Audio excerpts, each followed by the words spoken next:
Oi, gente, Roberto Relubíscaro aqui. Eu acredito que uma das condições para você curtir o slasher Clown in a Cornfield, algo como Palhaço em um Milharal, agora de 2025, é você não fazer perguntas demais ao roteiro e assim relaxar e aproveitar um filme que não tem muita tensão, porque as mortes são muito temperadas com piadas, né, que as precedem, e que é mais ou menos uma paródia, uma homenagem, um slasher mais adolescente que a gente via no final dos anos 90, começo dos anos 2000. Não é à toa que uma das personagens lá diz assim: "Nossa", a forasteira, né, "parece que essa cidade aqui congelou nos anos 90". Aí, assim, por que que não pode fazer muita pergunta? Você vai ver que uma das revelações é que, a pessoa que mata, tal, vem de uma tradição lá de gerações da cidade, né. Geralmente esses discursos que dizem que, o passado era melhor ou que as tradições têm que ser mantidas, se isso acontecia desde tanto tempo, por que que deixaram a cidade chegar a viver até nos anos 90?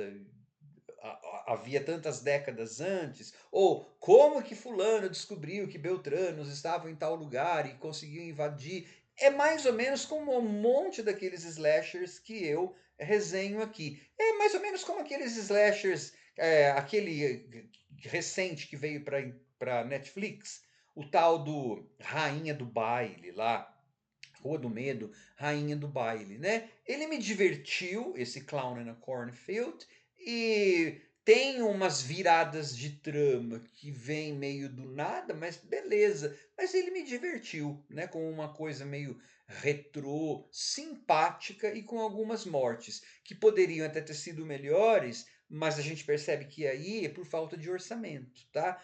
Se você prestar atenção, elas são muito rápidas ou, né, justamente provavelmente para você não parar muito tempo e ver que os efeitos não são tão bons. Só que antes de falar só um bocadinho mais sobre enredo e tal, eu gostaria de convidá-los a se inscreverem no canal Robertando, curtir os vídeos, compartilhá-los, agradeço bastante. Então, é um papai e filha, né, uma final girl, aparentemente, que é bem diferente daquelas final girls dos anos 80. Ela é uma garota final meio antipática, assim, talvez uma garota final dessa nossa contemporaneidade. De qualquer forma, eles têm um passado complicado, né, aconteceu uma coisa traumática na vida dessa família e papai e filhinha, ele é médico, eles se mudam da Filadélfia para um estado lá no meio oeste americano. Então, o meio oeste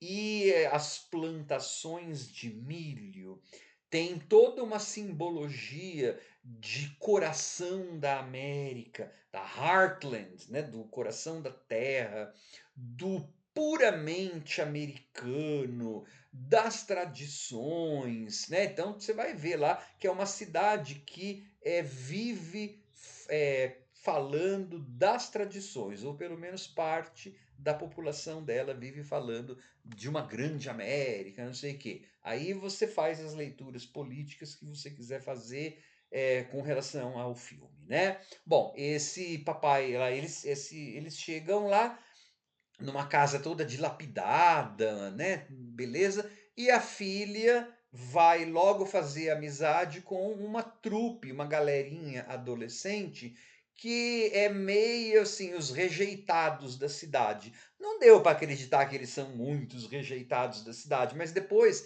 na virada de trama absurda que tem, aí a gente entende, ah, por isso que eles são. Porque no começo você fala, imagina, eles são filhos de gente mais ou menos rica, tal. Se bem que assim, né, aqueles adolescentes não têm pais, né? Eles vão morrendo, alguns deles vão morrendo durante o filme e ninguém nem pergunta, ninguém nem são amigos, mas não aparece pai reclamando na escola, onde está meu filho? Não, por isso que eu falei, não faz muita pergunta. É um slasher bem para diversão. Seria daqueles slashers B que eu resenho aqui um monte dos anos 80. Beleza, daí então a gente vai aprender que essa cidade, porque já tinha tido um prólogo, né? Jovens sendo mortos no milharal por palhaços. Essa cidade aí, ela tem um mascote, que é o Friendo. Então, aí, esse palhaço vai voltar e começar a matar alguns desses jovens. É claro que em 2025, um filme slasher, mas isso é baseado em uma série de livros, tá? Mas a gente provavelmente não consegue escapar da comparação de um filme slasher em 2025 estrelado por palhaço com a franquia do Terrifier, né? Ou com o It, ou com o Pennywise. É claro, esse aí, o Clown in a Cornfield, ele é bem inferior a essas outras duas franquias, tá? Em termos de gore, né? Em termos de meleca, em termos de tudo. Esse Clown in a Cornfield, ele é um throwback, ele é uma volta mesmo para os anos 90. Tanto é que uma das graças, vamos dizer assim, do filme, porque a cidade está congelada nos anos 90, né? É, por exemplo, numa hora lá que uma das jovens tem que tentar fazer uma ligação em um telefone de discar, né? Ela, como que faz, né? Onde está o botão para apertar? É esse tipo de filme, né? Fica um monte de tempo sem ter nada acontecendo. Poderia, para o ritmo ser melhor, poderia ter lá uma ou duas mortes antes. O preparo para que as mortes comecem a acontecer, para que a gente conheça o pai e a filha, para que a gente conheça um pouco as pessoas da cidade, é um pouco longo demais sem morte.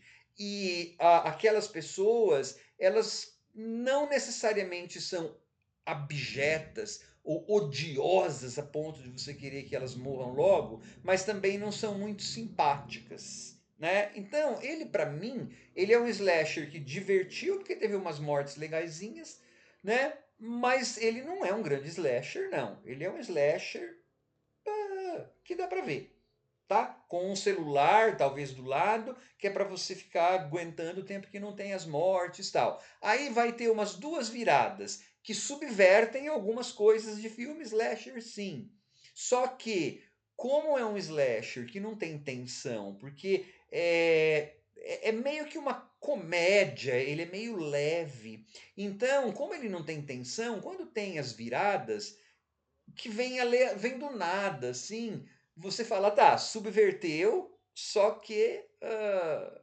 E daí? É só uma virada por uma virada. Então, assim, para uma diversão sem compromisso, eu curti bastante. Assim como eu curti o Rainha do o Prom Queen lá. Entendeu? É assim, eu não estou dizendo que são grandes slashers, que não sei o quê. Não, eu ia vendo lá morte. E tem umas bobeiras legais para a gente ver no filme. Aí vai ter uma das viradas, depois vai ter para a gente descobrir quem que tá matando e por que tá matando. Você vai ver, mas não faz muito sentido. Ok. Quantos filmes slashers que eu vejo não faz muito sentido? Eu quero ver morte. E é claro, né? Você tem, por exemplo, assim, aquelas coisas. O palhaço tá andando. Quando não convém ao roteiro, aparentemente, quando ele está andando, ele faz um barulhinho. Tem aqueles barulhinhos de bonequinho quando você aperta e faz aquele barulhinho chato? Parece que ele tem isso em algum lugar, né? Ok, quando ele vai se aproximar de uma pessoa, esse barulhinho não existe. Né? É assim, quando convém ao roteiro tem aquele barulhinho, quando não convém não tem. São essas coisinhas que tornam-no um slasher B, né? Ele não vai ser, sei lá, um slasher do tipo do Thanksgiving, do Eli Roth, nem do Hard Eyes, mas ele tá nesse nível aí de Hard Eyes, né? É uma coisa mais consumo, vamos dizer assim. E ele não é, ele é R-rated, ele foi censura lá para maiores, porque tem bastante palavrão. E porque tem uma ou outra, tem umas duas mortes que são mais fortes, assim. Mas você percebe que às vezes as mortes, sabe aquelas mortes que eles não têm dinheiro para efeito não sei o quê, então joga sangue sintético na cara da pessoa e pronto. Então, essa foi a morte, tá?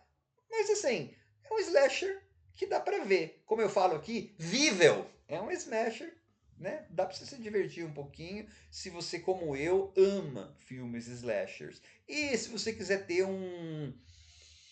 uma vibe bem anos 90, que nem é tanto a minha vibe, né? Eu prefiro uma vibe mais anos 80, né? Mas você vai ver ali algumas canções da época sendo tocadas, né?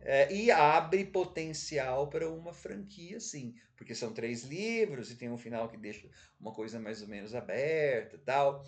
Pode ser que desagrade o pessoal que não goste muito de algumas coisas consideradas meio woke, talvez, mas não sei. Isso aí é problema de quem assiste, de quem decidir assistir, tá? Eu me diverti.